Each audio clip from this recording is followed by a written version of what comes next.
22 अप्रैल को जिस तरह जम्मू कश्मीर के पहलगांव में जो टूरिस्ट अलग अलग राज्यों के वहाँ घूमने के लिए गए थे, आतंकवादियों ने उन्हें बहुत बेरहमी के साथ उनके साथ घटना को अंजाम दिया, कत्ल किया गया।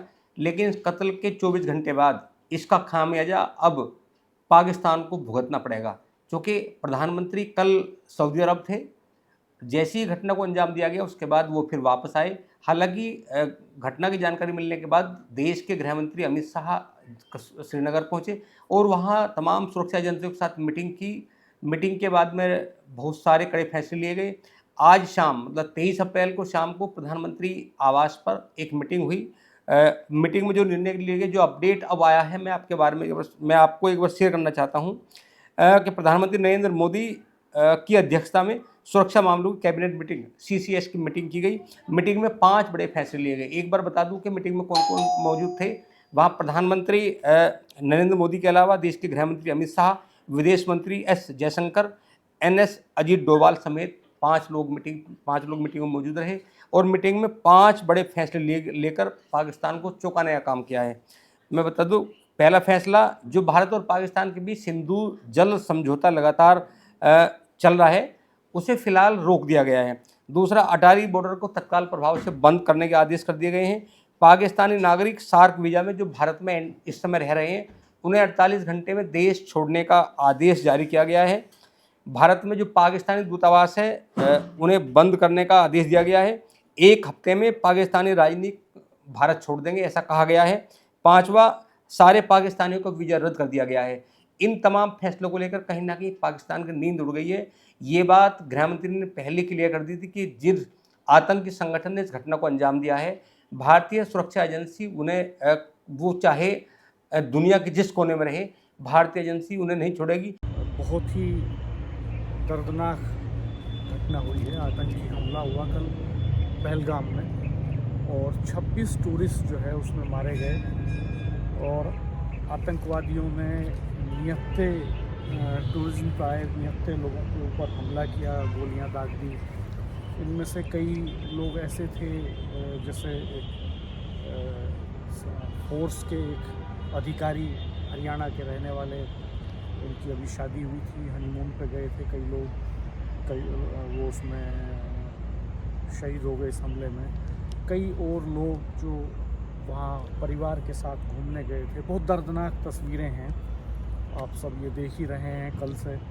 और ये पहली बार इस तरह की कोई बड़ी घटना है कि जिसमें आतंकवादियों ने टूरिज़्म पे गए लोगों को इतने बड़े लेवल पर निशाना बनाया हो। आम तौर पर आतंकी घटनाएं वहाँ होती रही हैं, कई दशकों से आतंकवाद वहाँ फलता फूलता रहा, लेकिन कभी भी जो टूरिस्ट हैं उनको निशाना आतंकियों ने नहीं बनाया। पहली बार इस तरह की घटना हुई है और ये घटना तब और ज़्यादा चिंता पैदा करने वाली है जब ये कहा जा रहा था कि साहब अब आतंकवाद का लगभग वहाँ से खात्मा हो गया। अभी हम पिछले दिनों एक बयान देख रहे थे मनोज सिन्हा साहब का, तो वो उसमें कह रहे थे कि अगले 6 महीने में हम आतंकवाद का बिल्कुल सफाया कर देंगे। इसी बीच में घटना हो जाती है, विदेश दौरे पे प्रधानमंत्री रहते हैं और इस बीच में ये बहुत ही दर्दनाक घटना होती है और पूरे देश भर में लोग इस पे अपने अपने तरीके से अपने अपने ढंग से चिंताएं जाहिर कर रहे हैं। चिंतित होना स्वाभाविक भी है,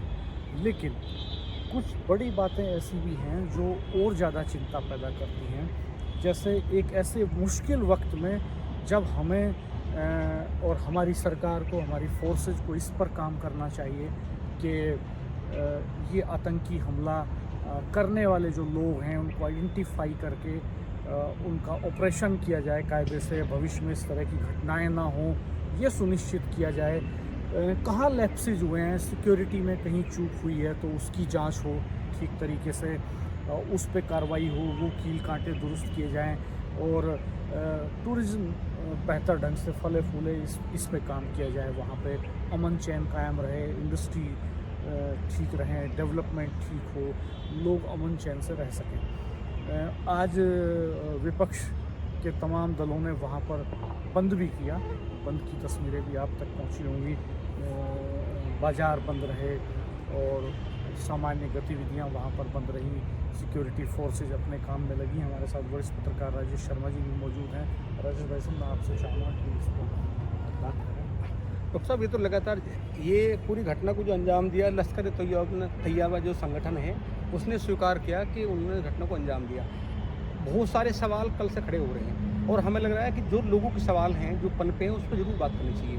एक तो राणा जी, जब देश में अमेरिका के कोई राष्ट्रपति आए, उपराष्ट्रपति आए, तो जाहिर सी बात है कि पाकिस्तान में उसकी प्रतिक्रिया होती है। जैसे ही जब अमेरिका के उपराष्ट्रपति का भारत में दौरा फाइनल हुआ कि भारत में आएंगे, तभी हम देखते हैं कि 15 दिन पहले पाकिस्तान आर्मी के चीफ बहुत कड़ी भाषा बोलते हैं। वो हिंदू मुस्लिम में बात करते हैं, बहुत मुखर होकर बोलते हैं। और जब वो मुखर होकर बोलते हैं तो उनकी मुखरता का बोलने का मतलब है जो संगठन है, जो आतंकी संगठन है, कि उन्हें कहीं ना कहीं इशारा करना।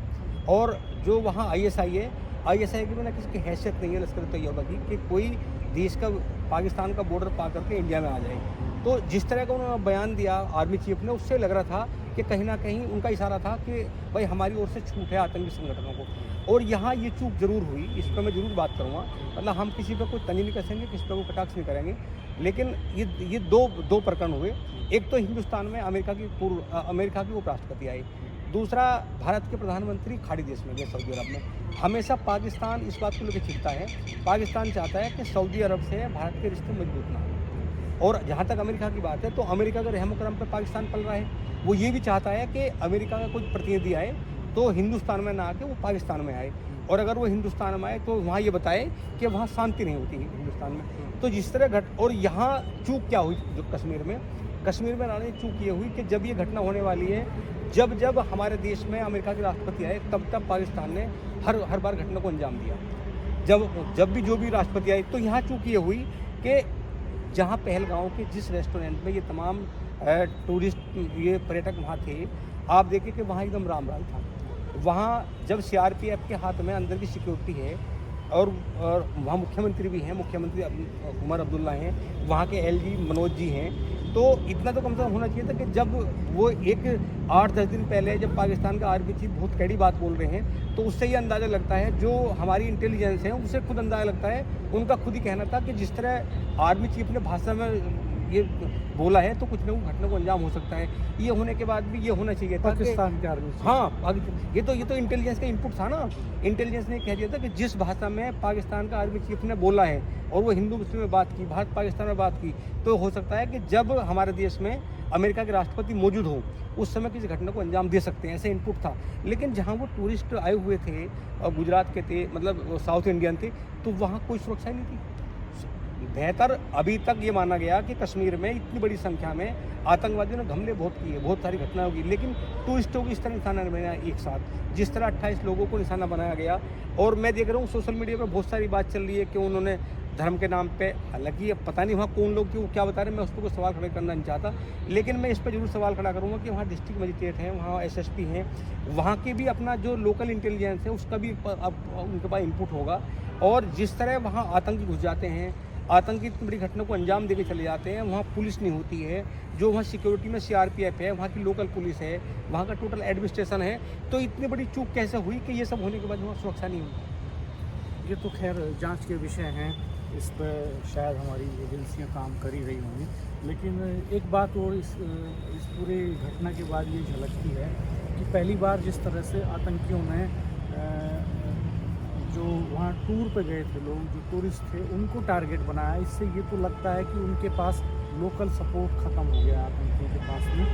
क्योंकि वहाँ के जो लोकल लोग हैं जम्मू कश्मीर के, वो कभी नहीं चाहेंगे कि उनका टूरिज़्म का जो बिज़नेस है, उनकी जो रोजी रोटी है जिस पे वो टिके हुए हैं, वो कहीं ना कहीं वो प्रभावित हो। तो इससे टूरिज़्म जो जम्मू कश्मीर के अर्थव्यवस्था की जो रीढ़ है उसको तोड़ने की कोशिश की है, उस पर हमला किया है कहीं ना कहीं आतंकियों ने। और ये जिस तरह का आज संदेश दिया बड़े पैमाने पर, वहाँ विपक्ष की सारी पार्टियों ने, वहाँ के सत्ताधारी दल ने भी और बाकी विपक्षी दलों ने भी आज जिस तरह से पूरे बंद रखा और बंद करके प्रतीकात्मक तौर पर विरोध जाहिर किया, जिस तरह से जम्मू कश्मीर के लोकल लोग इस घटना के खिलाफ निकल के आए हैं, वो अपने आप में एक मिसाल है। और जिस तरह से वहाँ के लोग रिएक्ट कर रहे हैं, जिस तरह से उन्होंने इस घटना के बाद लोगों की मदद की वहाँ पे, तो वो भी अपने आप में एक मिसाल है। लेकिन इसका एक दूसरा पहलू ये भी है कि सोशल मीडिया में तलवारें भी लोग चला रहे हैं बड़े पैमाने पर देश भर में, और एक बड़ा धार्मिक विभेद करने की कोशिशें भी हो रही हैं। और झारखंड के तो बीजेपी के जो ऑफिशियल हैंडल है जो, या उनके सांसद हैं निशिकांत दुबे, उन्होंने बहुत भारतीय जनता पार्टी के सांसद हैं निशिकांत दुबे, उन्होंने बहुत ही खतरनाक टाइप के स्टेटमेंट भी दिए हैं। उन्होंने कहा है कि संविधान संशोधन कर देना चाहिए, और बहुत तरह की बातें उन्होंने कही हैं। तो अपने अपने तरीके से राजनीतिक लोग इसका माइलेज लेने की कोशिश कर रहे हैं। सोशल मीडिया पर घिबली में चल रही हैं, जिसमें ये कहा जा रहा है कि हमला जो है, हमला करते वक्त जात नहीं पूछी गई, धर्म पूछा गया। तो ये चूँकि एक विभेद पूरे प्रदेश में, पूरे देश में पॉलिटिक्स का भी चल रहा है कि जो विपक्षी दल हैं और ख़ास तौर पे कांग्रेस हैं, राहुल गांधी हैं, वो ये लगातार बात करते हैं कि कास्ट लेवल पे रिप्रेजेंटेशन होना चाहिए, हिस्सेदारी होनी चाहिए, रिजर्वेशन की बात करते हैं, कास्ट सेंसस की बात करते हैं, तो ये उनको सूट करता है। दूसरी तरफ भारतीय जनता पार्टी जो है वो कास्ट पॉलिटिक्स का इस्तेमाल तो करती है अपने तरीके से, वो टिकट वितरण में ध्यान रखती है, वो संगठन के पद वितरण में ध्यान रखती है, लेकिन वो जब इलेक्शन आता है तो वो चाहती है कि कम्युनल लेवल पे डिवीज़न हो, कास्ट लेवल पे डिवीज़न नहीं हो। तो ये पॉलिटिकल पार्टियों की अपनी अपनी आइडियोलॉजीज हैं, विचारधाराएँ हैं, जिन पर वो लगातार काम करती रहती हैं। तो इस मुश्किल वक्त में भी राजनीतिक दलों के तमाम नेता जो है इस प्रैक्टिस को, आपदा में अवसर तलाशने की कोशिश कर रहे हैं। हालांकि अच्छी बात यह है कि इस हादसे के बाद कल जो है जो नेता प्रतिपक्ष हैं सदन में, पार्लियामेंट में हमारी, राहुल गांधी, उन्होंने गृह मंत्री अमित शाह से बात भी की, और उन्होंने कहा कि इस मुश्किल वक्त में वो सरकार के साथ खड़े हैं और जो भी संभव होगा वो किया जाना चाहिए। तो मैं आपका एक कंक्लूडिंग कमेंट चाहूँगा रजत, चूँकि अब शाम काफ़ी हो गई है और आज हम ओपन में वीडियो बना रहे हैं, तो मच्छर भी बहुत हैं यहाँ, बहुत सारे डिस्टर्बेंसेस बीच बीच में आ रहे हैं दोस्तों। सर एक सवाल खड़ा हुआ, हालांकि सवाल ये कि जब शाम को गृह मंत्री मीटिंग लेते हैं वहाँ श्रीनगर में, चूँकि उमर अब्दुल्ला वहाँ मुख्यमंत्री हैं, ये द वायर ने एक खबर ब्रेक करी है जिसका आप जिक्र कर रहे हैं, मैं थोड़ा रेफरेंस बता देता हूँ दर्शकों को। द वायर ने एक खबर ब्रेक की कि अभी हाल में एक मीटिंग करते हैं गृह मंत्री लॉ एंड ऑर्डर के इश्यूज़ को लेकर जम्मू कश्मीर में, और उसमें उमर अब्दुल्ला को एंट्री नहीं है, पूरी मशीनरी के साथ वो खुद करते हैं। द वायर जो वेब पोर्टल है, स्वतंत्र तरीके से काम करता है मीडिया के फील्ड में, तो उन्होंने ये खबर ब्रेक किया और ये बहुत सुर्खियों में है इस जी। और डॉक्टर साहब हमें लगता है कि जो हमारी सुरक्षा एजेंसी हैं, जो हमारी आर्मी है, वो पूरा इनपुट उनके पास है इस समय, और ये सब घटना को अंजाम जिस संगठन ने दिया उनके पास तक जाने का पर्याप्त। अभी मैं एक न्यूज़ सुन रहा था अभी लगभग 5 बजे के आसपास, तो तमाम वो रिकॉर्डिंग भी आर्मी के पास हैं, जिन आतंकियों ने घटना को अंजाम दिया वो सब आर्मी के पास। और हमें लगता है कि हमारे देश की जो सेना है उसका, वो चूँकि बड़ी सेना है, उसका मनोबल भी बड़ा है, और जिस घटना को, इस तरह बड़ी घटना को अंजाम दिया गया, 28 लोगों को इस तरह मार दिया गया, तो आर्मी बदला जरूर लेगी। तो दोस्तों कमेंट बॉक्स में आप अपनी राय ज़रूर जाहिर कीजिएगा, हमारा चैनल देखते रहिएगा, सब्सक्राइब कीजिएगा, बेल आइकन प्रेस कर लीजिएगा, नोटिफिकेशन ऑन कर दीजिएगा। धन्यवाद, नमस्कार।